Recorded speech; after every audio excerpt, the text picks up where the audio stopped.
2026년 2월 28일 새벽, 이란의 수도 테헤란 주민들은 한 번도 들어본 적 없는 소리에 잠에서 깨어났습니다. 그것은 폭죽 소리도 사이렌 테스트도 아니었습니다. 그 소리는 21세기 최대 규모의 군사 작전 중 하나가 그들 머리 위에서 실행되고 있다는 소리였습니다. 몇 분 만에 200대의 항공기가 이란 상공을 가르며 날아들었고 전국 곳곳에서 500개가 넘는 목표물 이 동시에 타격을 받았습니다. 수십 년 동안 존재했던 건물들이 순식간에 잔해로 변했습니다. 연기가 아직 피어오르고 있을 때 전 세계는 방금 무슨 일이 일어났는지 이해하기 시작했습니다.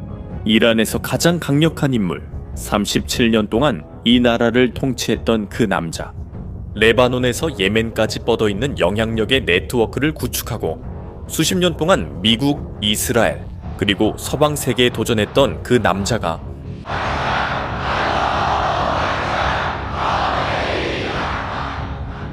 죽었습니다.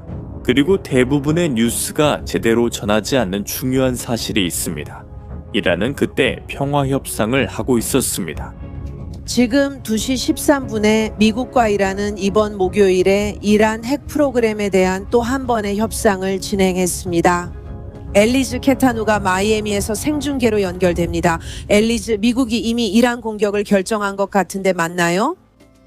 공격 이틀 전 한 중재자가 공개적으로 합의가 손에 닿을 만큼 가까워졌다고 밝혔고 이틀 후에 그 정권은 모든 것을 잃었습니다. 이건 우연이 아니라 이란이 스스로 판 함정입니다. 이 영상이 그 과정을 설명할 것입니다.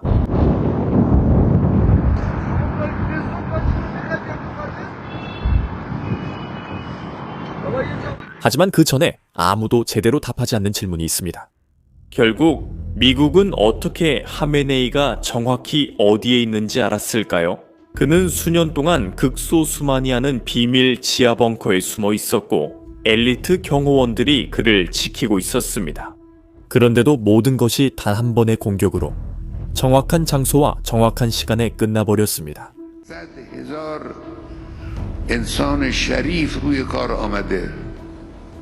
이 작전의 이면에서 벌어진 일은 현대 군사 역사상 가장 놀라운 이야기 중 하나입니다.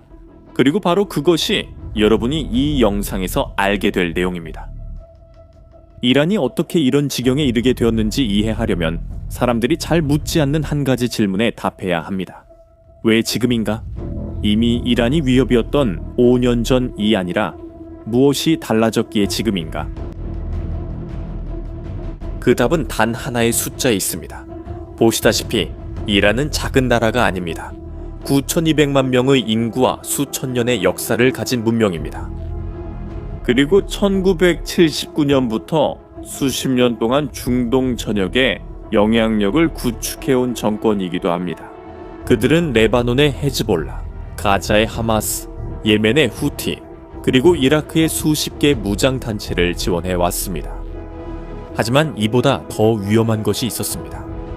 2025년 중반에 유엔 원자력 기구는 이란이 원자폭탄 9개를 만들 수 있을 만큼의 방사성 물질을 축적했다고 확인했습니다. 9개입니다. 정권은 그것이 힘이라고 생각했고 보호라고 생각했습니다. 하지만 바로 그 프로그램 때문에 이란이 표적이 된 것이었습니다. 이스라엘과 미국에게 이 숫자는 받아들일 수 없는 것이었습니다. 그리고 2025년 6월 이스라엘은 이란을 상대로 역사상 최대 규모의 공습을 감행했습니다. 하지만 일반적인 폭격과 달리 이 작전에는 세계가 한 번도 본 적 없는 특징이 있었습니다.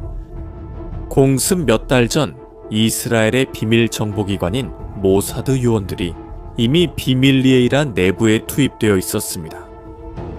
이 요원들은 드론을 사용해 이란의 방공 시스템을 내부에서부터 파괴했습니다.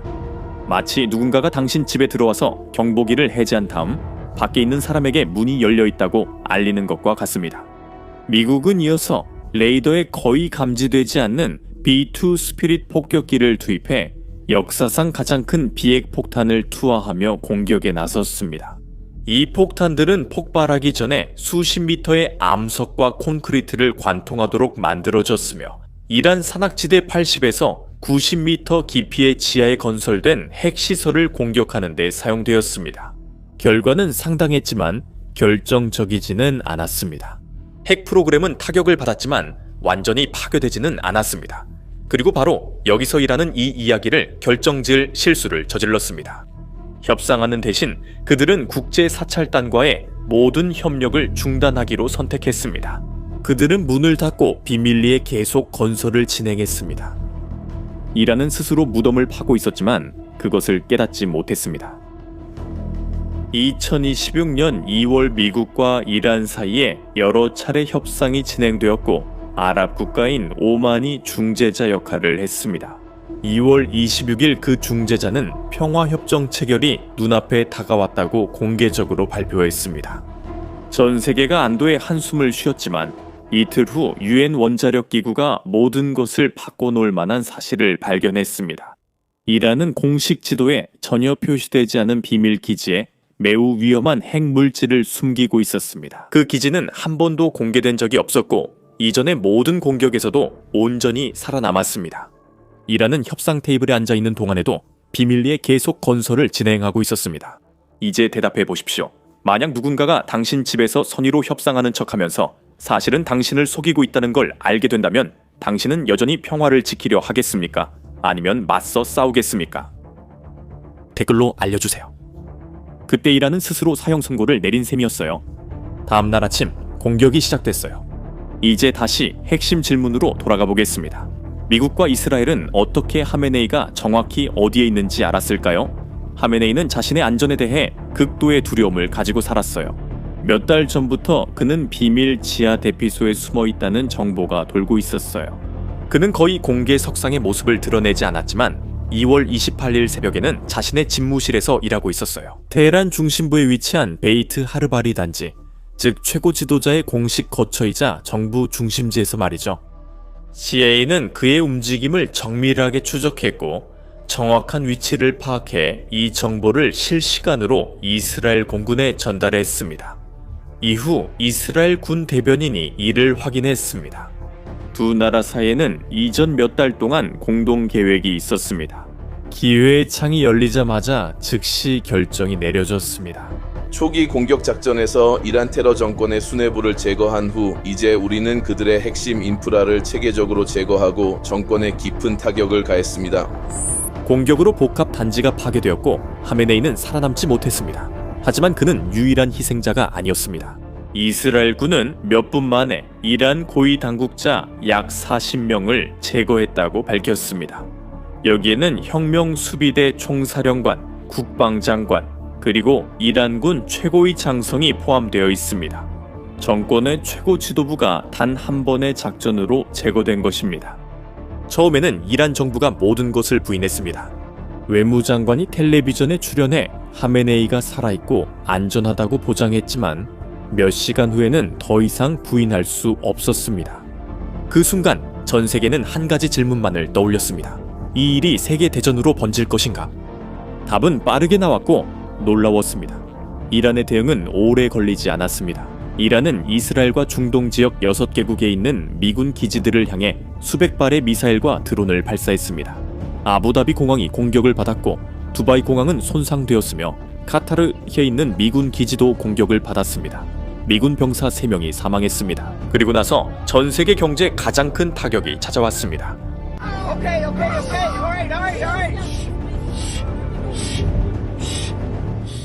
이란 혁명 수비대, 즉 정권의 주요 군사 조직이 페르시아만에 있는 선박들에게 무전 메시지를 보냈습니다.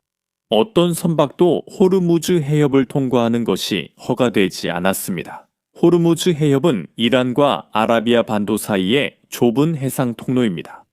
그리고 전 세계에서 거래되는 석유의 약 5분의 1이 이곳을 통과합니다. 24시간도 채 지나지 않아 이 지역의 유조선 수가 절반으로 줄었습니다. 배럴당 유가는 즉시 올랐고 전문가들은 경고했습니다. 만약 봉쇄가 계속된다면 그 영향은 전 세계에 미칠 것입니다. 주유소, 슈퍼마켓, 전기요금 청구서까지 모두 영향을 받게 됩니다. 하지만 여기 이란이 저지른 실수의 규모를 보여주는 사실이 있습니다. 이란이 수십 년에 걸쳐 구축해온 동맹 네트워크, 즉 자신을 보호해줄 것으로 기대했던 그 동맹들이 침묵을 지켰습니다. 헤즈볼라는 공격을 비난했지만 전투에 참여하지는 않았습니다. 하마스는 항해 성명을 발표했지만 단 한 발의 로켓도 발사하지 않았습니다. 이라크의 무장단체들은 조용히 있었습니다. 이란은 바로 이런 순간을 위해 수십 년 동안 수십억 달러를 들여 이 네트워크를 구축해왔지만 가장 필요했던 그 순간에 아무도 없었습니다. 그리고 이제 모두가 궁금해하는 질문에 도달했습니다. 하메네이 없는 이란은 어떻게 될까요? 이건 간단한 답이 없는 질문입니다. 왜냐하면 하메네이 없는 이란은 기업이 사장을 교체하는 것과는 다르기 때문입니다. 이란은 지난 37년 동안 모든 정치, 군사, 종교적 결정을 내린 인물이 사라진 나라 전체가 되는 것입니다. 하지만 이미 분명해진 몇 가지가 있습니다. 임시위원회가 통제권을 잡았고 나라가 다음 지도자를 선택할 때까지 운영하게 됩니다. 거론되는 이름들은 혁명 창시자의 손자, 전 국회의장, 그리고 하메네이의 아들입니다. 하지만 진짜로 중요한 건 이 이름들이 모두 아니라는 점입니다. 예측 시장, 즉 사람들이 실제 돈을 걸고 세계에서 일어날 일을 내게 하는 플랫폼에서 가장 가능성이 높은 선택지는 무려 49%에 달하지만 어떤 후보도 아닙니다. 그것은 최고 지도자라는 직책의 종말입니다. 분석가들의 거의 절반은 이란이 이번 위기 끝에 완전히 다른 나라가 될 수 있다고 믿고 있습니다. 하지만 어떤 종교 지도자나 정치인보다도 나라의 미래를 결정할 힘이 있습니다. 혁명수비대입니다. 혁명수비대는 외부의 적으로부터 나라를 지키기 위해 만들어진 것이 아니라 혁명을 내부에서 의심하거나 위협할 수 있는 사람들로부터 지키기 위해 만들어졌습니다. 19만 명의 병사와 이란 사회 전역에 퍼져 있는 민병대 네트워크를 가진 혁명수비대는 권력을 지탱하는 기둥입니다. 그리고 한 미국 분석가가 직설적으로 요약했듯이 하메네이를 제거하는 것은 곧 정권을 제거하는 것과 같지 않습니다. 혁명수비대 자체가 곧 정권입니다. 혼란 속에서 아마도 등장할 것은 민주주의가 아닐 가능성이 높지만 그렇다고 이전과 같은 종교 정부도 아닐 것입니다. 그것은 좀 더 군사적이고 이란 민족주의에 더 초점을 맞춘 것이며 아마도 더 예측하기 어려운 체제가 될 것입니다. 이란 핵 프로그램은 타격받았으나 완전히 파괴되진 않았습니다. 폭탄으로는 폭탄을 만드는 지식을 파괴할 수 없습니다. 새로운 정부는 이전보다 더 적은 제약으로 그 길을 다시 걸을 수 있습니다. 그리고 외교의 길은 중재자가 평화관 손에 닿을 듯하다고 말한 지 이틀 만에 가장 갑작스러운 방식으로 닫혔습니다.